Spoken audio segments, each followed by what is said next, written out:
নমস্কার, আমি অন্বেষা মণ্ডল। আমার আজকের নিবেদন কবি পূর্ণ চক্রবর্তী রচিত রাখে হরি তো মারে কে। গুজরাটের আহমেদাবাদের বিমানে মোট 242 জন যাত্রী নিয়ে টেক অফ করে। এদের মধ্যে একজন যাত্রী রইল বেঁচে, বাকি 241 জনের প্রাণ কিভাবে গেল ঝরে।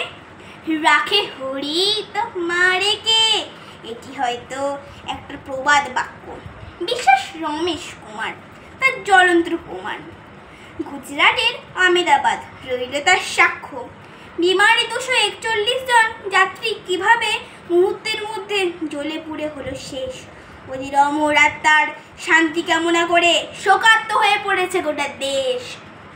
বিমানে ডানা গিয়ে ধাক্কা মারে ডাক্তারি পড়ুয়াদের ছাত্রাবাসে, মুহূর্তের মধ্যে আহত হয়ে পড়ে অনেকেই, আবার অনেকেই পরিণত হয় লাশে। নমস্কার।